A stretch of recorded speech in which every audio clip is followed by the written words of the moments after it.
Hello, all you scaredy cats and kittens, and welcome to the Two Scaredy Cats Podcast, where we talk about all things paranormal. We're your hostess with the mostess. I'm Stacy. And I'm Kara. So, Kara, did you do anything? Did anything interesting happen this weekend? You want to tell everybody what happened?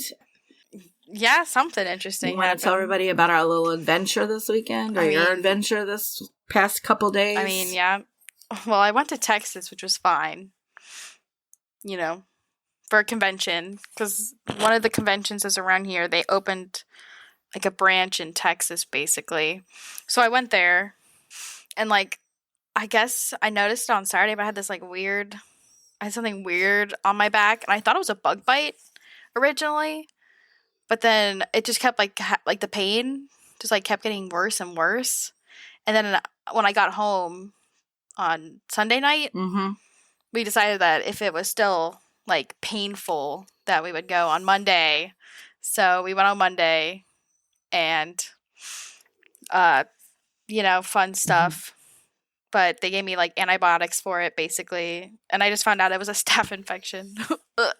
Yeah, so she had, this, it looked like a bug bite originally, but it kept growing. By the time she landed in Cincinnati on Sunday, it was probably the size of a nickel. And by the time she got up on Monday morning, it was the size of a quarter. So we decided that's probably not a good thing, and we should take her to the urgent care. So that's where we went. So the moral of the story is, people, if you have something on your skin and it keeps getting larger, please go have it checked out to make sure it's nothing major. Because if Kara had let it go any longer, she'd probably be in the hospital. So just be careful out there. And no, she didn't we thought maybe she got bit by a bug or a fire ant, because they do have those there. And we were making running jokes that she was going to get super Spider-Man powers, but unfortunately she didn't get any of those powers. It's really gross. She just got a nasty staph infection. I didn't realize it would be that painful. Well, it's because it got into your muscles. If it continued to spread, it could have been really bad. You don't mess around with those. It would have shut down all your organs and stuff, so probably a good thing we took care of it when we did. But yeah, so that was our fun couple of days. And then that was some real horror. Yeah, really. Forget all the stuff you see on TV and that, man. We had real life horror going on there. I went, but I didn't get to tell you this because I haven't seen you for the past day and a half. Yeah. But the teachers that I work with at our school, we all got together. Some of us got together last night and we went bowling. That was a hootenanny and a lot of fun. It made me realize how not well of a bowler I am. That's crazy. But yeah, we had a good time. It was fun. I highly recommend going bowling. Haven't done it in a long while. It was fun to do. So do you have anything fun for us this week, Kara? I mean, I think my thing is fun, the topic. Well, not fun. I'm sorry, I didn't mean that. I meant, do you have a good topic for us this week? Or what is your topic this week? My topic for this week, we're going to be talking more about, missing time. Which it has been something that in a lot of the other cases we've talked about has been briefly mentioned, in missing 411. Missing time is usually a big component of it, and these are kind of a lot of the cases I'll be talking about are not missing 411 cases, but there are other times where people have missing time. Missing time is also something that happens in UFO cases. A lot of people will not remember. They'll see a UFO, and then they will, after that point, they will have no memory until they wake up later. But this specifically, we're not talking about the UFO and the 411 stuff, but it's similarly aligned where it's a different kind of like a glitch in the Matrix kind of a thing. A lot of these are actually there's a Reddit subthread called Glitch in the Matrix where people post their own accounts of missing time cases, which are kind of scary. So they're similar to alien abduction cases. However, typically in abduction cases, they can tell that the time had passed. They're aware something happened. But in these cases, it's typically they don't even remember the time passing. Like, all of a sudden it's like 1 o'clock and suddenly it's like 5 o'clock for them. Where in the alien abduction, it's like they see something and then they have like they are aware that there was time missing, but in these cases they aren't. Does that kind of make sense to you? Yeah, kind of. Like, they kind of like have this feeling that there was time missing, but these people do not. They are like, how did I get here? I do not understand how I went from point A to point B. Oh, okay. Yes. So wait, we're not talking about the same thing as alien abductions, though, no, correct? These are different. Separate. It's similar, but it is not the same thing. Okay. So there are different types. So there's only missing time. So, say they lose passage of time, but they find themselves in the same place. Mm-hmm. And then there is, they're missing time, and they are also missing spatial. They're displaced spatially. So, yes. Okay. So they're like in a totally different spot than where they remember. Okay, now I got you. It usually happens while people are driving. In most cases, it's only one person, but there are some cases where there are more than one people in this happening. This is similar to what happens in 411 cases. Like, like how those people would be hiking and then they would disappear and they would reappear like a few days later in a different location that they could not have possibly been. That is similar to this. And then there are also cases where they are just spatially displaced. Okay. Like they remember being in one spot and then they are in another spot, but there's no time missing, if that makes sense. So there's different categories of these occurrences. There's speculation that some of these cases are basically caused by sleepwalking, since it's a similar kind of like sleepwalking. Sometimes you can be like fully conscious. Oh, okay. I don't think a lot of them, obviously all of them can't be disproved because some of them have multiple people involved, and not both of them can't just go suddenly sleepwalk at the same time. Doesn't make sense. But I think some could be written off as sleepwalking. Most of the times these people wake up in the position they fell asleep in, so it's why people think that there's like sleepwalking. With every case, especially like some 411 cases where the locations they were found would be impossible to get in the state, or clothing are typically missing too sometimes, or they not have the same clothing they had when they disappeared. There are cases where they experience missing time. The person might report muffled sound or an eerie silence. John Keel, he's the Mothman guy, the guy who researched all the Mothman stuff. He reported having over 100 witness reports to him, having lost time from 5 minutes to several hours after witnessing a UFO. This is where like the tie-in with the UFO stuff. And then almost all of the cases were people riding in a vehicle. Right. So a lot of this stuff happens while driving, which is kind of scary to think that you would just lose time while driving. Yeah, so we're going to get into like some examples of this. So on a 2-hour flight, this guy went to put his headphones on, and when he blinked, the plane had already landed, and the same song was playing on his like headphones, and the battery was still full for his like device. Weird. Yeah, that's pretty weird. I thought it was a good story since I was just on a freaking plane. That would trip me up if that happened. It'd be kind of nice though, because I don't fly, like right? Neither do I. Yep, all the turbulence and stuff. So while walking a dog, which usually it took about 10 minutes for them to walk the dog, they left at 7 o'clock and they returned at 9 p.m. No one living with them like had any questions about it, which was kind of weird. And then when they asked their dad thought that they were at the grocery store the entire time. But like they like weird. Remember like it shouldn't have been that long, so they like lost like a good chunk of time. Well, where do they go though when this happens? Do we don't know? But they felt like they were just walking the dog. Like they had there was no chunk of time missing. There was like no like they felt like it was different. They just walked their dog, and then when they got home, it was different time, which doesn't make any sense. This one, the story's from the Philippines, actually. They said they were swimming with their friends at like a resort area, and one of him and one of his friends decided to go off into their, like, a smaller pool away from where their other friends were partying. They were in there for about 15 minutes. Yeah. And then suddenly they found themselves completely dry, and they were outside of the pool, and they felt like, because they were drinking, they felt like a little less intoxicated than they were earlier, and they could not find their friends anywhere. They, like, looked all around. And they eventually found their friends. They were all sleeping inside of a van. Okay. Which I thought was kind of weird, but whatever. And then when they woke up, one of the members in the sleeping van, their friends, it was like one of their cousins. And the cousin was confused because they had been looking for them for 3.5 hours. They searched the entire resort multiple times. Oh, wow. And they were just missing the entire time. Like, that's crazy. This one's interesting because it has to do with another topic we talked about.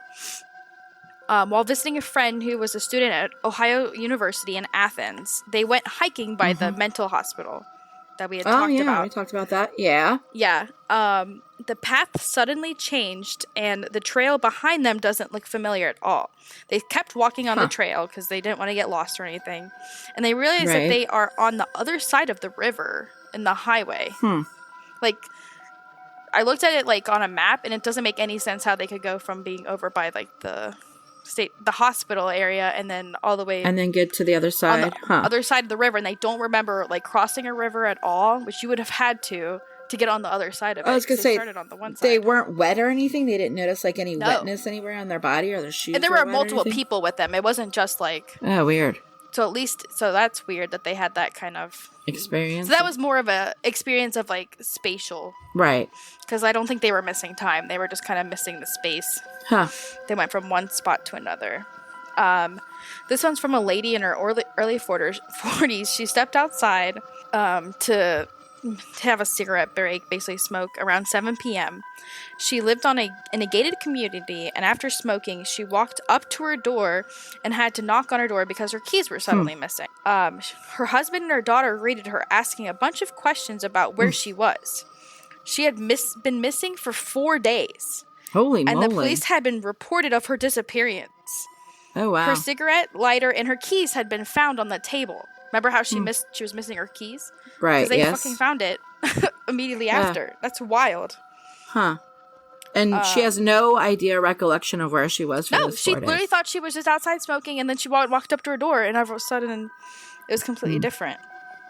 Out of those 4 days, it felt like she had just stepped out for 15 minutes, like I said. Wow. Her purse and all of her other belongings were found inside of her house, so it's not like she went somewhere. But she was, like, pretty freaked out. Can you imagine just, like, losing 4 whole days? No, that's like, insane.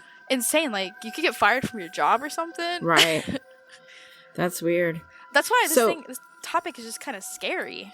So do they think there's, like, a shift? Like, are we, like, going to a different parallel universe and they're bumping in on our, you know what I mean? Like, our time? Yes. Yeah. The Ohio State one, they said, like, after that, they felt like they kind of, like, went to a different, reality, because, like... Because you said the whole thing shifted on them when they were walking. Like, the trail, like, went different and stuff. Like, it started, like, the lighting changed and everything, and all of a sudden they were not even... They went into, like, a clearing, and suddenly it was completely different. But, like, I don't know. Weird. This kind of stuff, like, scares me, just because, like, it's, like, normal people that experience this. Obviously, there's, like, the UFO versions and cases. Right. This is... Most of the stories are just, like, average people just having this experience. And there's a whole subreddit about a lot of people who have these experiences. Interesting. I mean, obviously, people could be making stuff I feel like there's a whole subreddit about everything anymore. There's a paranormal subreddit. There's a lot of stuff. I know. I was poking around on it. That's how I came across my topic for today. But it's kind of funny that there's a subreddit for everything, it seems like. Yeah. But I don't know. It's just the whole... And then...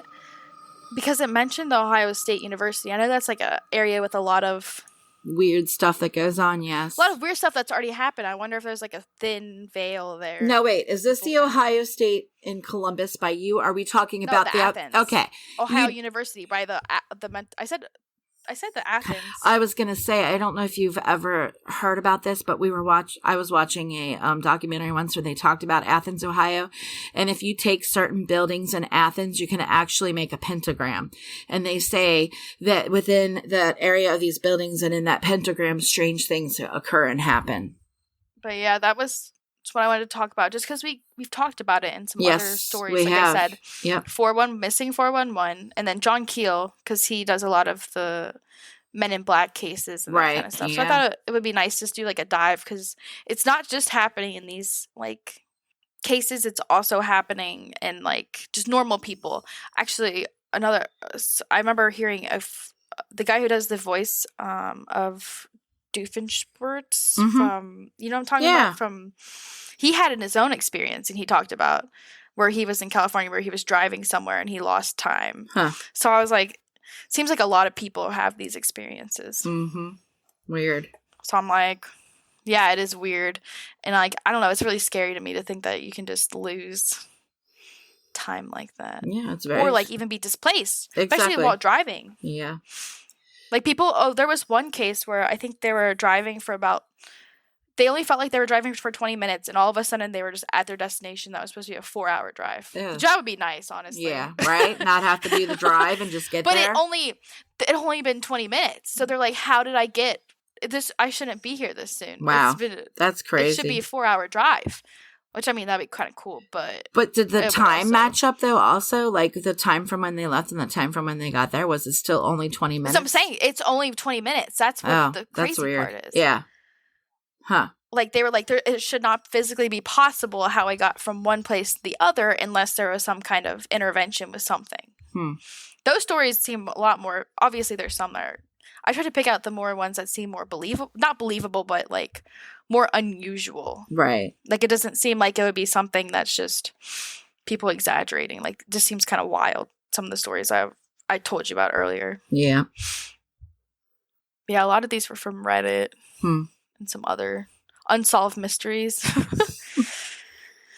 But what topic do you have today? Today, I am going to be talking about a cryptid from a Philippine cryptid called the Aswang, and it is a type of it's kind of like a mixture of several different paranormal supernatural beings. It's a cross between a witch, a vampire, and a shapeshifter, basically. And this creature, basically, most of the times when people see it it feeds off an unborn fetus, basically. So it's always looking for pregnant women mostly, but it does like children too. Yes. It has been known to, like I said, hunt down a child here or there. Anyway, the Aswangs are an evil shape-shifting creature that has the characteristics of a basic werewolf, a vampire, and a ghoul, and sometimes like a witch. There's really no one defined appearance to this creature because it varies from region to region that it appears in the Philippines. So a lot of times it'll take on, I guess, more of the characteristic in line with the folklores that have been told over the years in those areas, I guess. Is what happens is during the daylight hours, this creature will appear as a human being and it blends in with the regular townspeople. Now, basically, is what happens is they will find a town or a province or a village that they like, okay? And they set up shop there. And how you can kind of tell that they might be Aswang is by the fact that they're usually quiet and they keep to themselves. They usually are female because they will have very long hair to hide their features because they're usually very pale looking. And their eyes are usually bloodshot because they spend most of the night running around trying to find, unborn fetuses and pregnant women and little kids. So they spend most of their nights hunting, so they usually look very haggard if you catch them in the morning or whatever, or during the day. Like I said, during the day hours, they, hang out with the rest of the villagers and stuff. At night, though, they will shift into their hunting form, which is not like, they don't turn into a werewolf or a vampire or a ghoul or whatever, but they actually like shapeshift into, a lot of times they're mostly dogs or wolves. Sometimes people have found them to be a cat, or a bird or even a pig, but they mostly tend to be like animals. And they mostly, like I said, they usually like pregnant women. The reason for this is because they like a taste of the unborn fetuses. So they basically like to suck the whole thing out of the women. And then they also like to eat livers and brains from like younger children and like little babies that were born and stuff. So they're kind of an interesting... It's kind of like a mesh of all these different paranormal creatures that we've talked about in the past before that they've turned this creature-like thing into. And they actually have four different types of the Aswang. The first type is called a manangal, and it basically means the remover.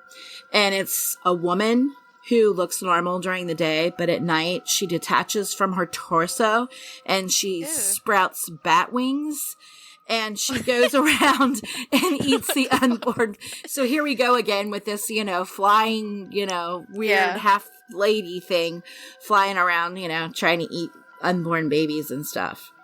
Another name that is very popular and a lot of people, they interchange, especially in like in fact, the capital city of Aswang is actually Capiz in the Philippines, and they say that they actually have two names for it. They go by the Aswang that I just talked about, but sometimes people call them tick-ticks. And the reason why they call them tick-ticks is because when they are on the hunt or prowl, and if you're like out at nighttime and you hear a tick, tick, tick, tick, tick, that you should run quickly because it's actually the Aswang on the prowl. And it makes this really awful tick, tick, tick sound. But here's the crazy part of that. When I was reading, all these stories and stuff about them, they talked about it and they said that instead of like the louder it is, the further away it is from you. So if it's a really quiet tick, tick, tick, tick, tick, tick, then that means it's like right next to you and about ready to kill you or eat your brains or your liver. That's scary. Yeah, I know. So, yep, you have those running around in the forest in the Philippines that people got to contend with. And the tick-tick, which is actually, like I said, the other name that it goes by a lot, is basically this giant humanoid crow who belongs to a witch. And if you remember, in Maleficent, she had that guy, remember she turned him into like a crow? Do you remember that? And she used him as like her thing. So that was kind of a little paying homage to the Aswang or the tick-tick a little bit there when she turned that guy into a crow in Maleficent. Anyway, like I said, they make these giant humanoid crows and they would like belong to the witch. And the crow would go inside of the stomachs and remove the parts that the witch would want to use or eat and then bring them back to the witch, was what the story was with the tick-tick. And then another name that they have is called the busal, and it basically resembles a human in appearance and behavior, but they are basically corpse thieves or grave robbers. So basically you'll find these creatures like in cemeteries and that, or at the morgue, and they're basically waiting for dead bodies to come, be buried or to come to the morgue. Yeah. And then they will eat the flesh off of the victim that way. And you'll find them at funerals and stuff, or they'll appear at a tragic accident. Like if there's a major car accident and somebody died, you might see one of these things appear there, and like it'll start eating the flesh off the person, apparently. And their weakness, and there are ways to kill them. At least I've read. So a lot of people in the Philippines will have salt around their house or on the windowsills and that to keep the Aswangs or the tick-ticks away. There's also some other herbs and stuff that you'll see them have like just sitting out blatantly in their houses to help keep the creatures at bay. And then the last type of a type of an Aswang that's out there is called the babu, and it's a baboo, and it's basically an Aswang with bloodshot eyes that makes the sound of a laying hen at night. And that's the weird thing. Like, some of these stories, they, like, in one, they talked about how it was like this giant bird-like creature that they saw, and it made this weird crowing noise, like, before it tried to attack somebody. And that was, like, the shape-shifting appearance that it had when somebody saw that. Like, oh, this is really weird, some of the stuff they do. But, yeah. Anyway, like I said, they usually feast on the flesh and the blood of their prey. And that's the tick-tick one that usually does that. And they got their name from the noise that they make. It is said that they will pay a visit to every pregnant woman in town, hoping to feed off of their unborn child. Now, they usually will land on the victim's roof when they're trying to, get the baby or whatever. And they have these long tongues, almost like, think of like a butterfly. They have these very long tube-like tongues that they use to go to the pregnant lady and, suck the baby out of her. And the pregnant women, they say, have a very distinct smell that attracts the Aswangs. So when you're pregnant, a lot of times in the Philippines, they like to make sure that they have a lot of, like, they'll put nasty smelling stuff on them to help, at night, to make sure that the Aswang doesn't come and try to steal their unborn baby. After feeding on a victim, the Aswangs will actually replace their victims with a doppelganger. We've talked about this before, about how, in fact, that was in one of our other episodes, which you can find on when you look at our podcast list, you can see it there. And usually, though, when they do their doppelganger, they actually make it out of tree trunks and other kinds of debris, like sticks and twigs and stuff like that. And obviously, when they do this, when this creature that they made comes back to life, it obviously gets very ill and dies. And then the people just think that it got ill because it was, it was sick and it just died naturally, not realizing that it had been put there by this creature. And then also, when I was reading some of the story, I do have a story about one of our little friends that I was looking up on one of our websites. And so in May of 2015, there were multiple sightings of an Aswang in a particular village, okay? And the creature took the form of a large dog, and it entered this couple's home and proceeded to viciously bite them. There was also another report that claimed that one of the creatures first appeared as a black cat, shifted to a human, and then attacked 4 people. So, like I said, this was in 2015, so the stories are still, they still have stories about them. A lot of the other ones that I had heard about them were much earlier, past 50 or so years. A lot of them were like, in the earlier days. And it would be people talking about, oh, I heard the story from my grandma, and there was a lady in the village that we were all convinced was an Aswang because she had dark hair and her scale was really thin and her eyes were always bloodshot, and they were really quiet, and they lived on the edge of the village and nobody would go near them. And then there was also one about a shopkeeper in one of the little villages that nobody would go to his shop at all, okay? And everybody in town knew that this person was an Aswang because the meat that they actually sold was rotting like flesh and stuff that he would try to sell. But everybody knew what he was up to, so they would avoid him. But when they had tourists come in, because I believe they were near a seaport or whatever, and they would have tourists come in on boats and stuff, he would sell to the tourist his rotting meat and stuff, and people would buy it, not realizing that it was rotting meat. So there are stories. That's crazy. I know, right? I'm like, wait a minute. This happens in this day and time, and people don't see this or smell it or know that it's rotten. It's kind of weird. I know. It's strange. But yeah, they're part of Philippine culture. And then there was also, when I was looking all this up, there was also a festival that was held. This is kind of crazy. That on October 29th through the 30th of 2004, the town or the village of Capes inaugurated the first ever Aswang festival, and it was organized by a non-governmental group, okay? And they incorporated it as a Halloween-like festival and as a prelude to All Saints' Day, okay?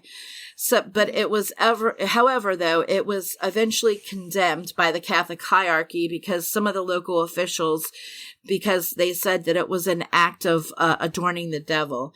So when the new governor got into the office there, he pretty much put the kibosh on it, and it only went on for like 2 more years, and that was it. But yeah, so they had this crazy, festival where they celebrated the Aswangs and, paid tribute to them all and all that. And I guess, the Catholic Church didn't like that, so they shut it down, and they haven't had it since. But wow. Yeah, and like I said, they're a cryptid that is in the Philippines, apparently. Yeah. It's pretty cool, though. Yeah, they're pretty gnarly looking. I'll have to post a picture on our page when I want to see them. Yeah, you got to... Oh, it's a sight, let me tell you.